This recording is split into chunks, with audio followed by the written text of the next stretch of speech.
What's going on YouTube? I'm back with another rod review. I'm pretty excited about this one. This is another underappreciated rod in the Megabass P5 lineup that I brought today, and I have the P5 blade. I love this rod, so I'm pretty excited about it. A lot of people ask me about this specific model. One of my favorites in the lineup. It's got its specific uses in my arsenal, but I wouldn't say it's a one-trick pony by any means. So let's just start diving in. So basically this is their blade bait rod in the lineup. It is a 6'8". 6'8". It is a 5 power, so that's a medium heavy type in the Megabass power rating system. It's got its the regular standard P5 cork besides the couple of models, and it's a relatively short back section here. It's pretty tiny in that area. So things I throw on this rod are pretty simple. So I would say ideally this is a fantastic spinnerbait rod. So I will throw 3/4 ounce, 1/2 ounce spinnerbaits. The thing is rated from 3/8 to 1 ounce. But this is my ideal for a spinnerbait rod if you like the shortness of the rod here. So just to show a little bit of the bend, it bends.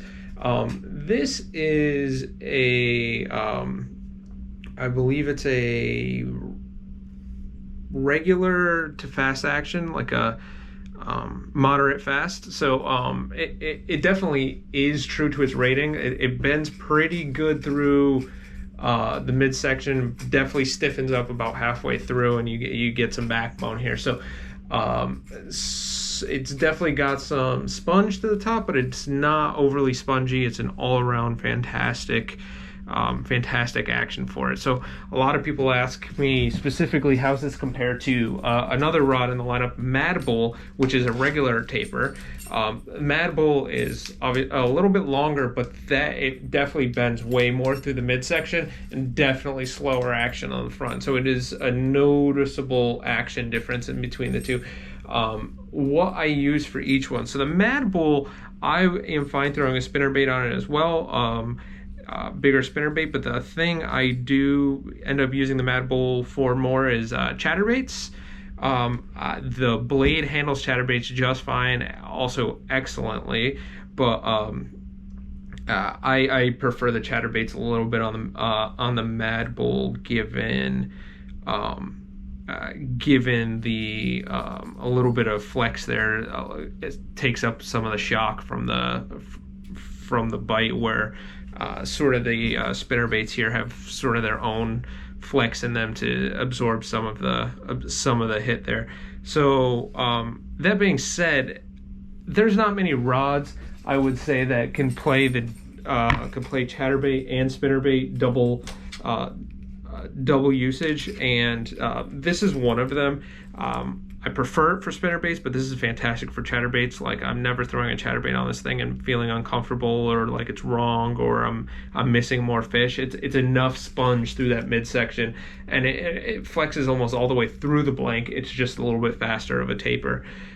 The thing that I found this rod particularly good at, and the thing I'm most excited for people to use this for, is this is a fantastic topwater rod for certain applications. Right now I have the Evergreen Shower Blows 105 tied on. Perfect for the walking bait. The shortness of the butt section here is fantastic for working a bait. Obviously, since it's a P5, it's stupid light and stupid sensitive. But the other thing I would say this is like ideal for is throwing a buzzbait, skipping a buzzbait under dock because of the length and the butt section and everything. This thing is, I love it for a buzzbait application. This is my go-to if I'm going to be throwing a 1/2 ounce buzzbait right off the rack, a Jamaica boa, or one of those IMA right or left turn buzzbaits. This is going to be my my go-to rod here.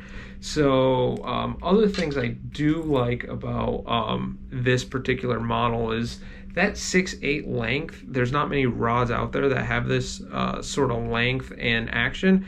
I like the ability to skip certain lures that I wouldn't be skipping before.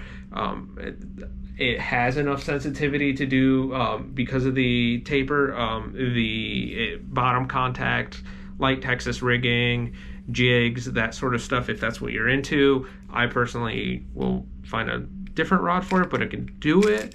But anyway, I highly recommend this if you're looking for a chatterbait or a spinnerbait rod combo. Right, what I throw on this particular one, I have braid, because I'm doing topwater. This is my buzz bait. This is my buzz bait or mid-sized walking bait, so I could throw a spook on here. Super spook might be starting to get to the upper end. I know it can handle it because I tried it. Same thing with the I'm a Little stick is another fantastic lure. I tried it. It's on the upper end of this rod, but it handles it fine. You can really get things walking, sensitivity and everything like that. My other one, I throw fluorocarbon on it, and that's my all-around. I use it mostly for spinnerbaits. What I have this paired up with is a Steez A. This is not just your regular Steez A. This has every single ZPI tuning part possible in this thing. So this is one of the most tricked out reels out there. I'm not going to talk too much in depth on it, but it is probably my favorite reel I own in my arsenal, and I have basically everything.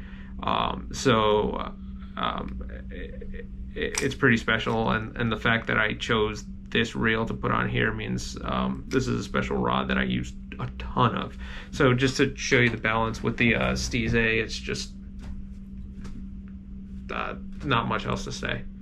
It's exactly what you would imagine here. It's perfect, right above the lock nut, balancing. No, it's incredible. Anyway, I'm not going to spend more time. I hope you guys enjoy this review, and I really think you should pick up this rod, especially now because a few of it came in stock, and I'm sure it won't be in stock long. So thanks for taking the time to watch the video, and please subscribe.